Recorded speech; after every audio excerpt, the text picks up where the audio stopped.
안녕하세요. 오늘의 사연입니다. 저는 30대 여자입니다. 3살 연상의 남편과 5살 된 딸과 셋이 살고 있어요. 제 친정집은 지방에 있어서 명절 때만 고향에 내려가곤 해요. 게다가 저는 외동딸이고 형제자매가 없어서 친척이 별로 없어요. 반면 남편은 누나와 여동생이 있어요. 시댁은 우리 집에서 가까운 거리에 살고 있어서 만나는 빈도가 매우 높아요. 특히 시어머니와 시누는 저를 친딸 친언니처럼 대해줘서 함께 맛집 가기도 하고 쇼핑하러 가기도 해요. 시어머니의 나이는 60대인데 일하셔서 그런지 젊고 센스도 좋으세요. 그래서 대화를 하는 게 매우 즐거워요. 언젠가는 제가 입은 옷이 마음에 든다며 똑같은 옷을 사서 입어도 괜찮냐고 하시는데 그러시면서 제 옷도 함께 사주시는 센스까지 보여주세요. 저도 이렇게 예쁘게 늙어가고 싶다는 생각이 들게 하세요. 전업주부인 형님은 자녀가 3명이에요. 육아 상담도 해주고 안 입는 아이 옷이나 안 쓰는 장난감 등을 가져다 주기도 하는 등 정말 든든한 존재예요. 항상 제게 어려운 일이 있으면 언제든 말해달라고 하시는데 이 두 사람이 있어서 저는 이 시댁에 잘 적응할 수 있었다고 생각해요. 다만 시댁 식구 중 시아버지와 아가씨는 저와 교류가 별로 없어요. 시아버지는 일만 하셔서 집에 있는 시간이 적고 만날 기회도 거의 없어요. 아가씨는 독신으로 시댁에 살고 있지만 자주 외출해서 집에 없는 경우가 많아 거의 만나지 못해요.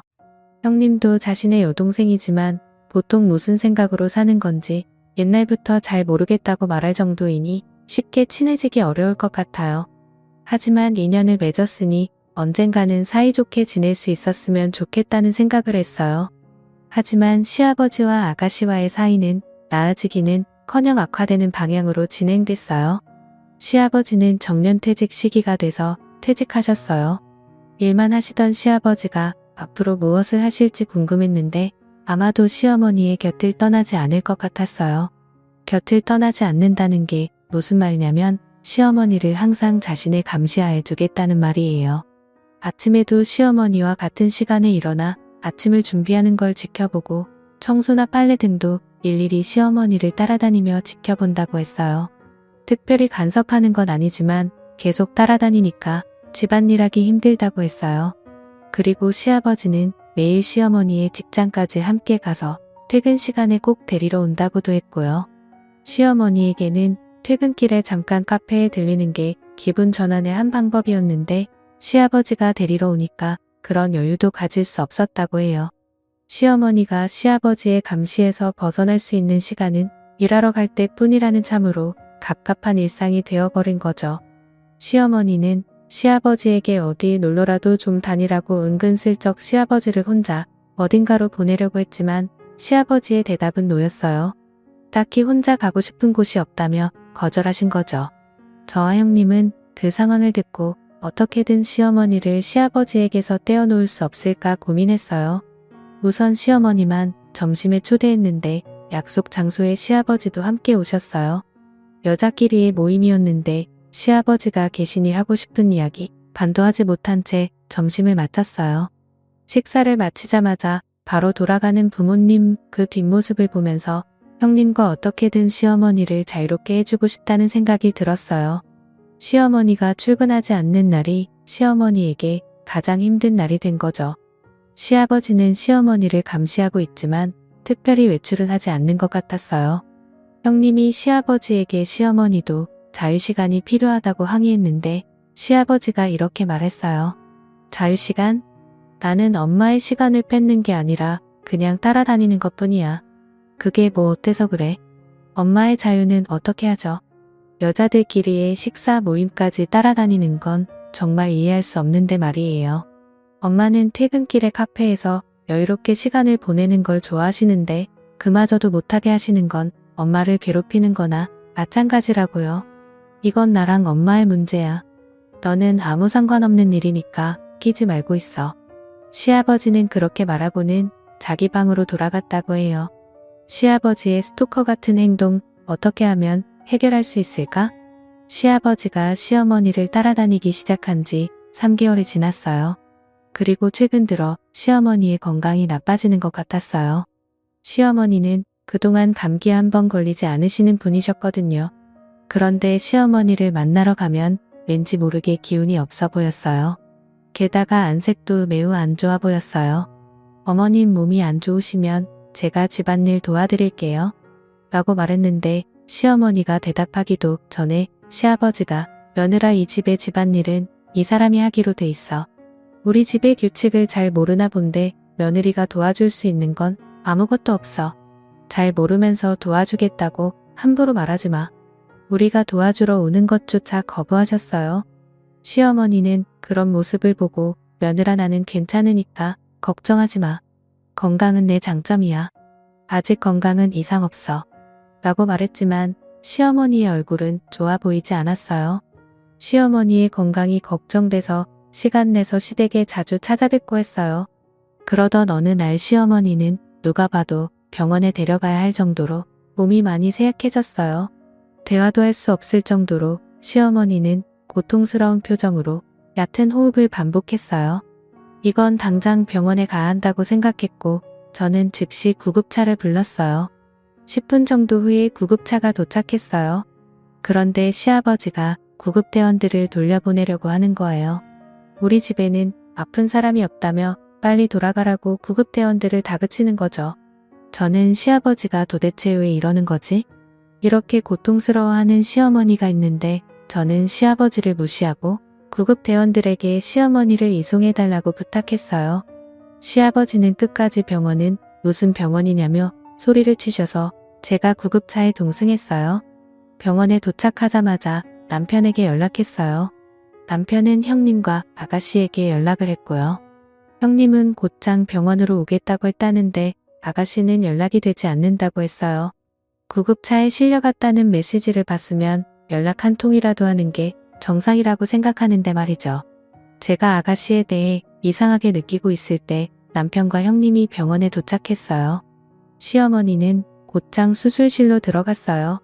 셋이서 기약 없이 수술실 앞을 기다렸는데 수술실 문이 열리고 담당 의사가 나오더니 시어머니가 수술 중에 안타깝게 돌아가셨다는 이야기를 했어요. 우리는 너무 놀랐어요. 그때 시아버지와 아가씨가 나타났어요. 남편이 왜 이렇게 늦었냐며 엄마가 방금 돌아가셨다고 울부짖었는데 아가씨는 자기 엄마가 죽은 것에 대해 무덤덤해 보였어요. 어머 그랬구나. 건강 자랑을 그렇게 하더니만 저는 아가씨 말에 화가 치밀어 올랐어요. 제가 입을 열려고 하는 순간 형님이 먼저 엄마가 죽었다는데 그게 할 말이냐며 그런 태도로 있을 거면 당장 돌아가라고 분노 섞인 말을 내뱉었어요. 아가씨는 알겠어. 가라니까 갈게. 이런 분위기 속에 나도 계속 있기 싫어. 라고 말하고 돌아갔어요. 시아버지는 이렇게 될 줄 알았는지 돌아가는 아가씨를 따라 함께 사라졌어요. 남은 우리는 다시는 저 사람들과 엮이지 말자고 다 같이 고개를 끄덕였어요. 장례식은 많은 사람들의 배움을 받으며 무사히 끝났어요. 시아버지와 아가씨가 종음객을 맞이할 때는 뭔가 매우 불쾌했어요. 얼마 후 시어머니의 유품을 정리하기 시작했어요. 추억의 물건이 많아 유품 정리가 좀처럼 진행되지 않았어요.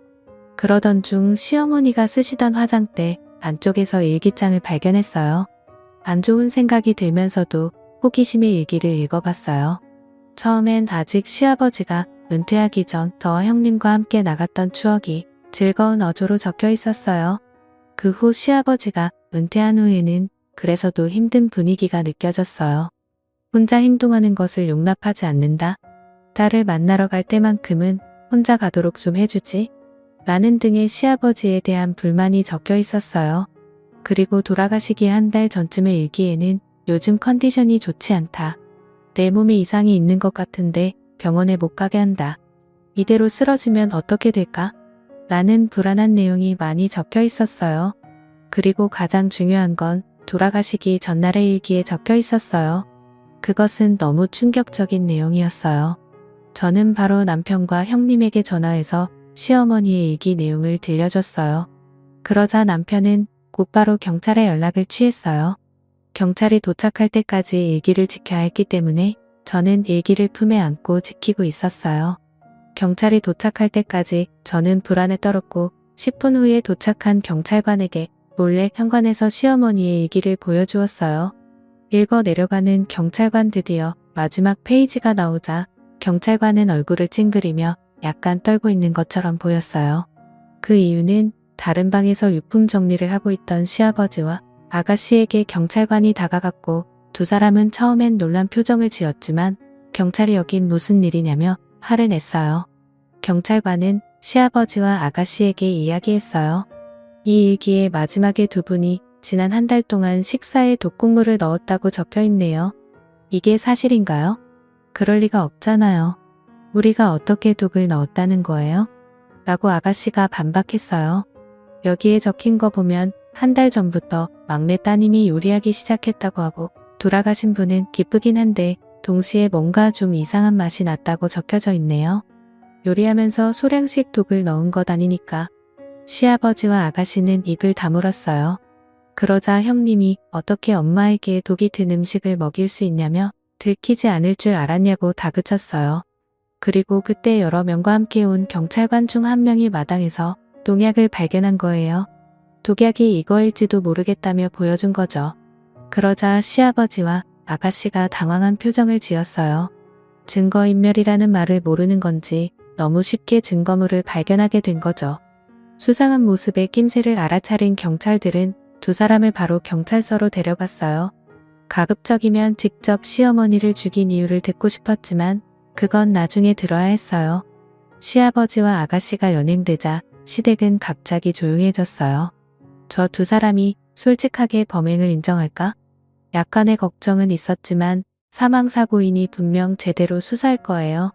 그리고 정말 시어머니를 죽인 게 맞다면 그에 맞는 처벌을 꼭 받게 해야죠. 다음날 시아버지와 아가씨가 범행을 인정했다는 연락을 경찰로부터 받았어요. 그리고 궁금한 범행 동기에 대해 먼저 시아버지부터 이야기했어요. 시아버지는 시어머니가 좋아하는 사람이 있어서 자신과 이혼을 준비하고 있다고 생각했대요. 그래서 시어머니의 모든 행동을 간섭하고 혼자만의 시간을 주지 않은 거죠. 이 이야기를 듣고 궁금했던 건 시아버지가 누구한테 이런 이야기를 들은 건가였어요. 적어도 저나 남편이나 형님은 이런 말을 한 적이 단 한 번도 없었거든요. 분명 시어머니는 시아버지 말고는 좋아하는 사람이 없었어요. 이건 정말 확실했어요.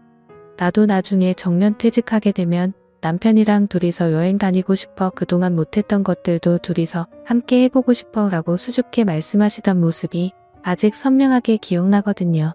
이런 시어머니를 의심하다니. 그리고 아가씨의 동기는 바로 돈 때문이었어요. 아가씨는 벌이가 그렇게 많지 않았는데도 유흥에 빠져 있었나 봐요.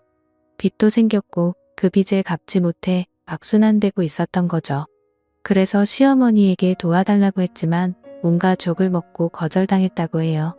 그렇다면 차라리 유산이라도 빨리 받아야겠다는 무서운 생각을 하게 된 거죠. 하지만 혼자서는 할 수 없다고 생각해서 시아버지를 이용하는 방법을 생각해낸 거예요. 즉 시아버지에게 시어머니가 좋아하는 사람이 있다는 거짓말을 한 게 아가씨였던 거죠. 시아버지는 또 그 거짓말에 순순히 속아 넘어간 거고요. 결국 모든 원흉은 아가씨였던 게 밝혀졌어요.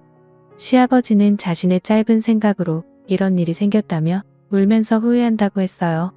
만약 시어머니를 정말 잘하는 사람이었다면 절대 그럴 사람이 아니라는 것쯤은 너무나 쉽게 알 수 있었을 텐데 바보같이 아가씨 말만 믿다니. 시어머니가 평생 좋아했던 사람은 시아버지뿐이었는데 너무 슬프네요. 아가씨는 돈 때문에 아버지까지 이용했다는 점에서 더 죄가 무겁다고 해요. 사람의 마음을 이용한 건 결코 가벼운 일로 넘길 수 없으니까요. 반면에 저희는 시어머니의 유산을 보고 깜짝 놀랐어요.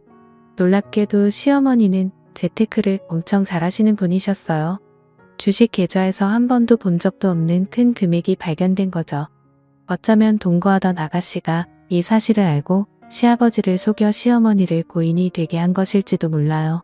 돈이 없으면 살 수 없지만 돈이 너무 많으면 주위의 시선 때문에 살기 힘든 걸 보여주는 것인지도 모르겠어요. 앞으로 아가씨 같은 사람과 엮이지 않고 좋은 사람들과의 인연을 유지하며 가늘고 길게 오래오래 살고 싶네요. 시청해주셔서 감사합니다. 그럼 다음 영상에서 다시 뵙겠습니다.